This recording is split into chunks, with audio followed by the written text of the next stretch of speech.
Wasn't that hilarious? Mitchell kept asking everyone at the airport gate, his voice echoing with that familiar tone that made my stomach clench. I stood there watching him tell the story to complete strangers, gesturing wildly as he described his brilliant plan to abandon me in Rio de Janeiro. The laughter from his audience felt like needles in my skin, and I realized this wasn't just another one of his pranks. This was the moment everything would change. My name is Sandra Phillips. I'm 29 years old, and I've been married to Mitchell for 3 years. We live in Portland, Oregon, where I work as a graphic designer for North Peak Engineering. To most people, our marriage probably looks normal, maybe even enviable. Mitchell is charming, successful in his sales job at Valina Media, and always has a joke ready. But behind closed doors, his sense of humor has a cruel edge that I've learned to navigate like walking through a minefield. This trip to Brazil was supposed to be our second honeymoon, a chance to reconnect after months of tension. Mitchell had been particularly proud of booking everything himself, insisting on keeping the itinerary a surprise.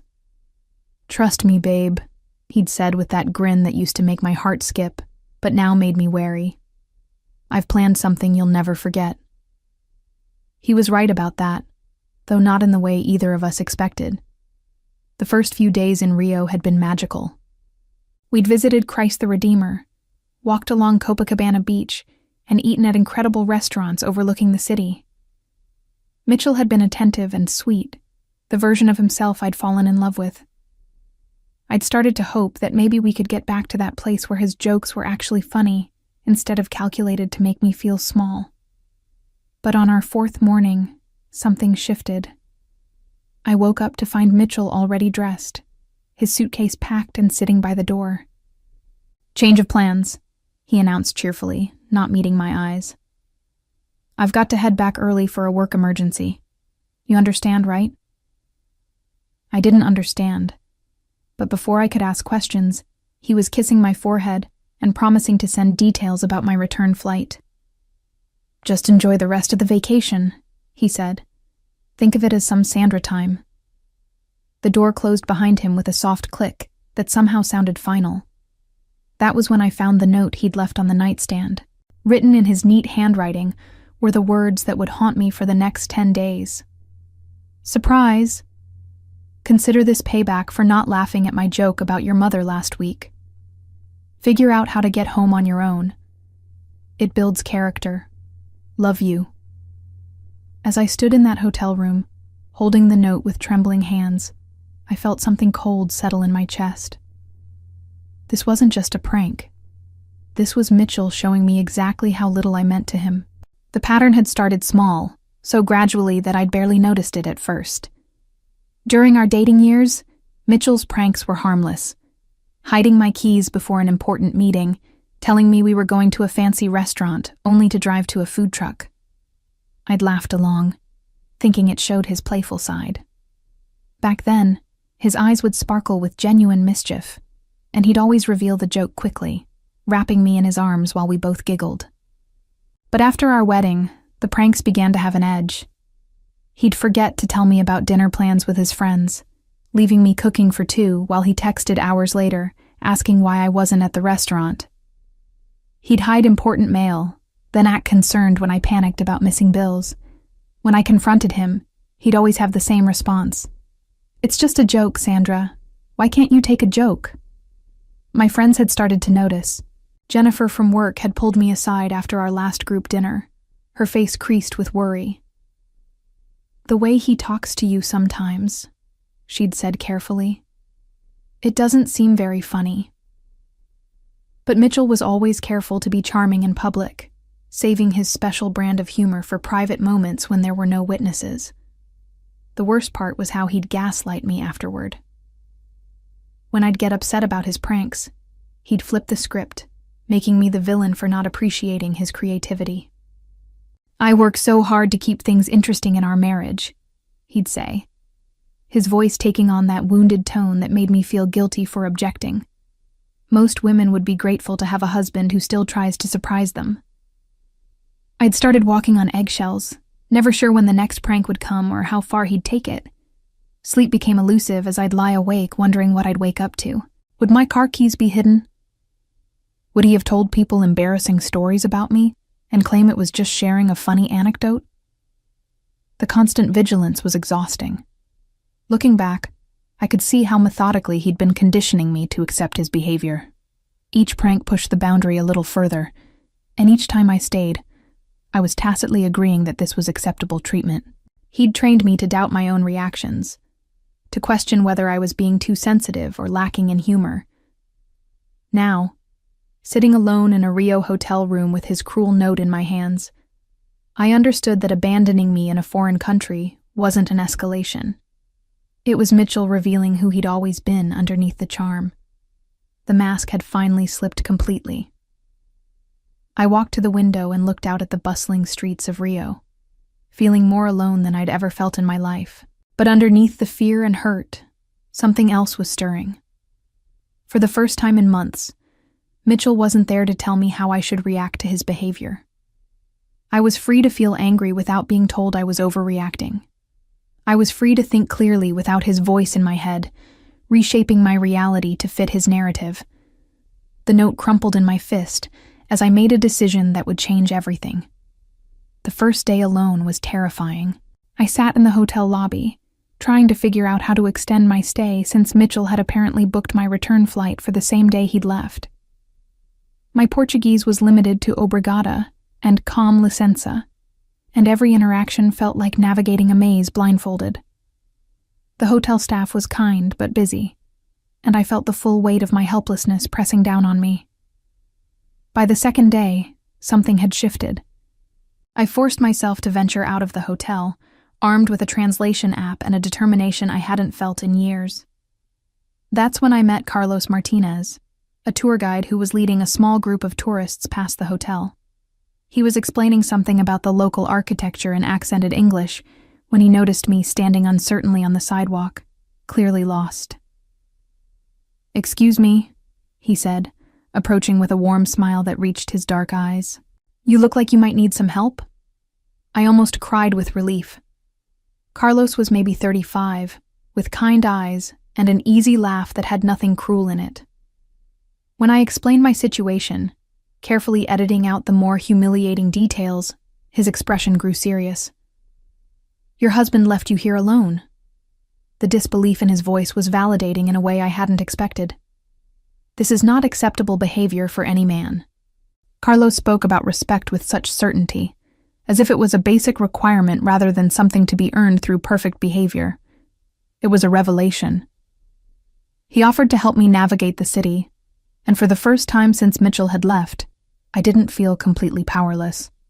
Over the next few days, Carlos showed me a Rio I never would have seen trailing behind Mitchell's aggressive tourist schedule. We explored quiet neighborhoods where locals gathered for afternoon coffee. He taught me basic Portuguese phrases and laughed with me, not at me, when I mispronounced words. We visited small galleries and listened to street musicians, taking time to actually absorb the culture instead of rushing through it for social media photos. What struck me most was how Carlos asked for my opinion on everything. Which restaurant looked appealing? What kind of music did I want to hear? Did I prefer the bustling beaches or the quieter overlooks? After 3 years of Mitchell making every decision and then mocking me if I expressed different preferences, having someone genuinely care about my thoughts felt revolutionary. "You seem surprised when I ask what you want," Carlos observed on our 4th day together as we sat watching the sunset from Sugarloaf Mountain. "My husband usually just decides things," I admitted, then immediately felt disloyal for saying it. Carlos was quiet for a moment, watching the golden light play across the water. "A partnership should be 2 people choosing together," he said simply. "Not one person deciding for both." Back in my hotel room that night, my phone buzzed with another text from Mitchell. He'd been sending them sporadically, each one more bewildered than the last. The latest read, "Sandra, this joke has gone on long enough. I'm starting to get worried. Call me back." I stared at the message, realizing something crucial had shifted inside me. I wasn't ready to go home yet. By the 6th day, Mitchell's texts had taken on a different tone. What had started as casual check-ins were becoming increasingly frantic demands for contact. "Sandra, answer your phone," read one message. "This isn't funny anymore," said another. The irony wasn't lost on me. Suddenly Mitchell was the one who couldn't take a joke. I found myself analyzing each message with a clarity I hadn't possessed in years. Without his physical presence to manipulate my emotions, I could see his tactics laid bare. The progression from dismissive to concerned to angry followed the exact pattern he used when his pranks didn't get the reaction he wanted. First, he'd double down on the joke. Then he'd express fake worry to make me feel guilty. Finally, he'd get angry and blame me for ruining his fun. But this time, I wasn't there to be manipulated. Carlos and I had settled into an easy routine. Each morning, he'd meet me at the hotel with coffee and a new plan for the day. We'd visited museums where he'd translate the Portuguese descriptions, sharing stories about Brazilian history that brought the exhibits to life. We'd eaten at tiny family restaurants where the owners treated Carlos like a son and welcomed me with warm embraces despite our language barrier. "You're different than when I first met you," Carlos observed as we walked through the Santa Teresa neighborhood, admiring the colorful street art. "More yourself, I think?" He was right. Without Mitchell's constant commentary on my appearance, my opinions, and my reactions, I was rediscovering who Sandra actually was underneath the layers of accommodation and anxiety I'd built up. I laughed louder, spoke up more, and stopped second-guessing every word before it left my mouth. The shift wasn't lost on the people around us either. Vendors in the markets would smile and joke with me in broken English, treating me like a person rather than a tourist to be endured. Children playing in the streets would wave, and their mothers would nod approvingly when they saw how gently Carlos treated me. On the 7th day, Carlos suggested we visit a small beach town about an hour outside Rio. "It's where my family is from," he explained. "Very quiet, very peaceful.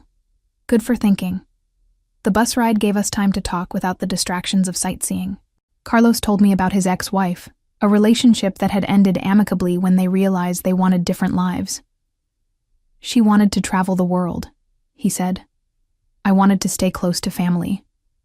Neither of us was wrong, but we weren't right for each other." The maturity in his approach to relationships was striking. There was no bitterness, no jokes at his ex-wife's expense, no need to prove he'd been the victim. It was just honest acknowledgement that sometimes people aren't compatible, and that's nobody's fault. "What about you?" he asked gently. "Your marriage, it seems complicated?" I found myself telling him things I'd never said out loud. How Mitchell's pranks made me feel constantly on edge. How he'd convinced me that my reactions were the problem, not his behavior. How isolated I'd become because defending his actions to friends was exhausting, so I'd stopped sharing details about our relationship entirely. Carlos listened without judgment, occasionally asking clarifying questions but mostly just letting me talk. When I finished, he was quiet for a long moment. "This is not love," he said finally. "Love does not make you afraid. Love does not make you small." His words hit me like a physical blow, not because they were cruel, but because they were true. I couldn't remember the last time I'd felt safe with Mitchell, really safe. Even in his good moments, I was always waiting for the other shoe to drop, for the joke that would remind me how little control I had in my own life. That evening, as we watched the sunset from the small town's beach, my phone buzzed again. This time, it wasn't a text. It was a call from Mitchell. I stared at his name on the screen, feeling my old anxiety start to rise, then made a decision that surprised us both. I turned the phone off and put it in my bag. The 8th day brought a revelation that changed everything. Carlos had introduced me to his sister Elena, who ran a small art gallery in Santa Teresa. As we browsed her collection of local artists' work, she mentioned something that made my blood run cold. "Carlos told me about your situation," she said in careful English, her expression sympathetic. "My friend works at the airline. She says a man came to the counter that day you mentioned, asking to cancel a woman's return ticket. He seemed very pleased with himself. The room spun around me. Mitchell hadn't just abandoned me, he'd actively sabotaged my ability to leave. What I'd assumed was typical Mitchell disorganization was actually calculated cruelty. He'd wanted me stranded, wanted me to panic and beg for his help so he could swoop in and play the hero, while reminding me how helpless I was without him. Carlos saw my face and immediately guided me to a chair. "What is it? What's wrong?" When I explained what Elena had revealed, his expression darkened in a way I'd never seen before. "He canceled your flight? On purpose?" "He wanted me to suffer," I said, the words tasting bitter in my mouth. "He wanted me to call him crying and desperate so he could feel powerful." But as the initial shock wore off, something else emerged. A fierce, burning anger that felt clean and pure. For 3 years, I'd made excuses for Mitchell's behavior, convinced myself that his pranks came from a place of playfulness rather than malice. Now I had proof of his true intentions, and it was liberating in the most unexpected way. "I'm not who he thinks I am," I said, surprising myself with the strength in my voice. "He thinks I'm helpless without him. But look at me. I've been navigating a foreign country for over a week. I've made friends, learned new things, discovered parts of myself I'd forgotten existed." Carlos reached for my hand, his touch warm and steadying. "You are much stronger than he knows." That night, I sat in my hotel room staring at my silent phone. Mitchell had left several voicemails, each one more frantic than the last. In the most recent one, his voice was tight with panic. "Sandra, I'm starting to think something happened to you. This has gone way beyond a joke. Please just call me back and let me know you're alive. I'm considering calling the police." The manipulation was so transparent now that I almost laughed. He was trying to flip the script again, making himself the worried husband dealing with an unreasonable wife instead of the man who'd abandoned his spouse in a foreign country. The threat about calling the police was particularly rich. What exactly would he tell them? That his wife wasn't responding to his messages after he deliberately stranded her abroad as a prank? I thought about the woman I'd been just 8 days ago, how she would have called him back immediately, apologizing for making him worry and accepting his narrative that she was the problem. That woman felt like a stranger to me now. Instead, I opened my laptop and did something I should have done years ago. I started documenting everything. I wrote down every prank I could remember, every time he'd made me doubt my own perceptions, every instance where he'd twisted my reactions to make me the villain in our relationship. The pattern was undeniable when laid out in black and white. As I typed, I thought about Carlos and the way he looked at me, not like a project to be fixed or a target for his amusement, but like a whole person worthy of respect and kindness. I thought about Elena's warm welcome despite our language barrier, about the vendors who'd treated me with dignity, about the children who'd waved simply because I'd smiled at them. This was what normal human interaction looked like. Mitchell's treatment of me wasn't love with a sense of humor. It was control dressed up as affection. My phone buzzed with another message, but I didn't look at it. I had a plan forming, and for the first time in years, it was entirely my own. The 9th day brought an unexpected gift, absolute clarity. I woke up feeling lighter than I had in years, as if some invisible weight had finally been lifted from my shoulders. Carlos had planned another day of exploration, but first I had something important to do. I called my friend Jennifer back in Portland, calculating the time difference carefully. When she answered, her voice was sharp with worry. "Sandra! Oh my God, where have you been? Mitchell called everyone looking for you. He said you'd gone missing in Brazil and weren't answering your phone. We've all been terrified something happened to you." The fact that Mitchell had reached out to my friends, spinning his narrative of the worried husband dealing with a mysteriously absent wife, should have surprised me. But I was beginning to understand how deep his manipulation ran. By controlling the story, he was setting himself up to be the hero when I finally came crawling back. Jennifer, I said calmly, I need you to know the truth about what happened. I told her everything, about the note, about Mitchell deliberately canceling my return flight, about the pattern of cruel pranks that had been escalating for years. The silence on the other end of the line stretched so long I thought the call had dropped. That bastard, Jennifer finally whispered. Sandra, I had no idea it was this bad. We all thought, he seemed worried, but now that you're telling me this, he's been calling everyone to establish himself as the victim before I get home and tell my side, I said. He knows exactly what he did. Jennifer was quiet for another moment. What are you going to do? That was the question, wasn't it?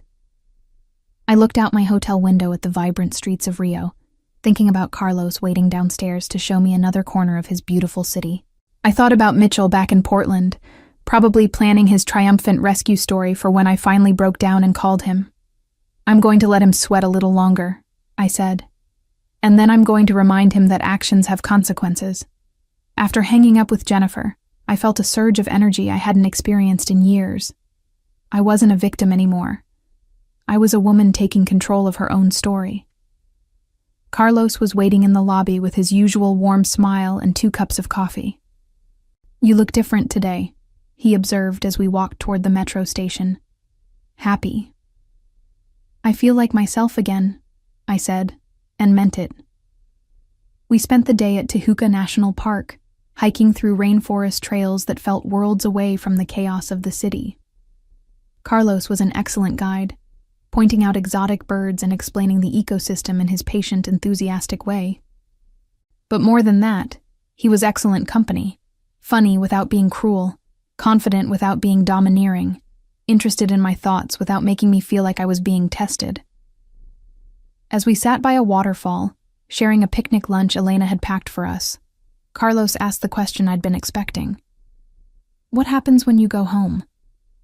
I'd been thinking about that constantly. The practical details were daunting. Finding a divorce lawyer, figuring out how to separate our finances, deciding whether to keep living in Portland or start fresh somewhere else. But underneath all that was a deeper question about what kind of life I wanted to build. I don't know yet, I said honestly. But I know I can't go back to pretending Mitchell's behavior is acceptable. Carlos nodded, his expression serious. You deserve someone who treats you with respect. Always. That evening, as I sat in my hotel room preparing for what would be my final night in Rio, my phone buzzed with another call from Mitchell. This time, I answered it, but I didn't say hello. Instead, I let it ring through to voicemail and listened as his voice, tight with barely controlled panic, filled the silence. Sandra, please. I'm sorry, okay? The prank went too far. Just call me back so we can figure out how to get you home. I'm worried sick about you. I saved the voicemail, then crafted the message that would change everything. On the 10th day, I sent the text that would shatter Mitchell's carefully constructed narrative. Thanks, babe. Carlos showed me some spots you'd never reach.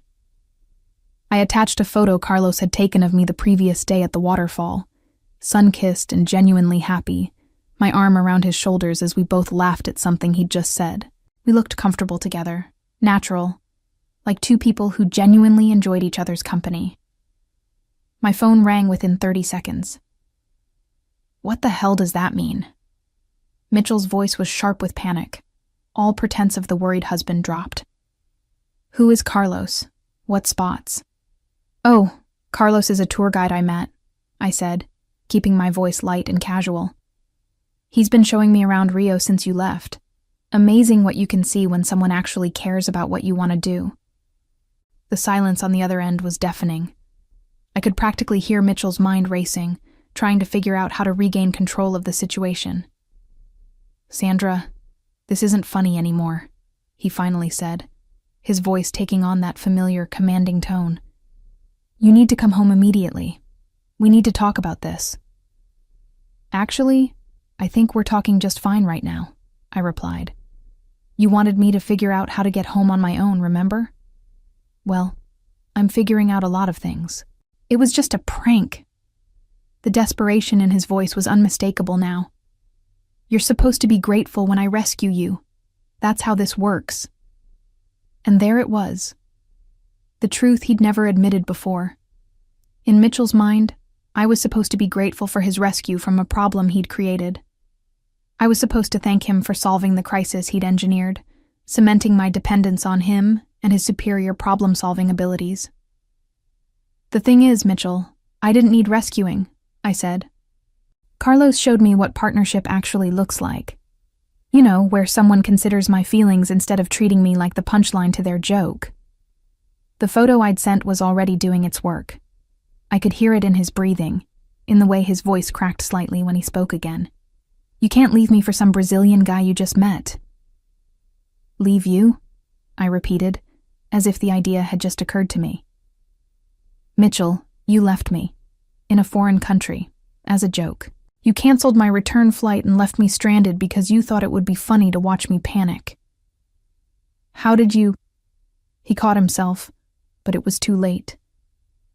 "How did I know you canceled my flight?" I finished for him. "Because unlike you, Carlos has friends who actually care about people. They told me what really happened." The line went quiet, except for Mitchell's ragged breathing. I could picture him in our Portland apartment, probably pacing the living room, running his hands through his hair the way he did when his carefully laid plans started to unravel. "Sandra, please," he said. And for the first time in our entire relationship, Mitchell sounded genuinely vulnerable. "This has gone too far. I was just I wanted you to appreciate me more. By abandoning me?" The anger I'd been holding back finally bubbled to the surface. "By making me feel helpless and alone? By hoping I'd call you crying and desperate so you could feel important?" "That's not—" "I didn't mean—" "Yes, you did," I cut him off. "You meant every bit of it. Just like you meant every cruel prank you've pulled over the past 3 years. You've been systematically trying to make me feel small and dependent. And you know what? It worked. Until now." I looked out my hotel window at the sunset painting Rio's skyline in shades of gold and pink. In a few hours, I would board my rescheduled flight home, but I wasn't the same woman who'd been abandoned here 10 days ago. "I'm filing for divorce when I get back," I said simply. "Carlos showed me what it feels like to be treated with respect, and I'm never going back to settling for less." "Sandra, wait." I hung up and turned off my phone. Mitchell could panic all he wanted. I was done being his audience. Mitchell's carefully constructed image crumbled when the truth about his hilarious prank spread through their social circle. Friends who had initially sympathized with his story of a missing wife were horrified to learn he had deliberately abandoned Sandra in Brazil and canceled her return flight as a cruel joke. His reputation at Valina Media suffered when colleagues realized his pattern of manipulation extended beyond his marriage, and several clients began questioning his judgment and character. The divorce proceedings became a public embarrassment, as Sandra's documentation of his psychological abuse painted a clear picture of a man who confused cruelty with humor, while his frantic attempts to win her back only highlighted his desperation and loss of control. His family, who had always enabled his behavior by laughing at his pranks, finally saw him for what he truly was, when Sandra calmly presented evidence of years of calculated emotional manipulation, disguised as playful jokes.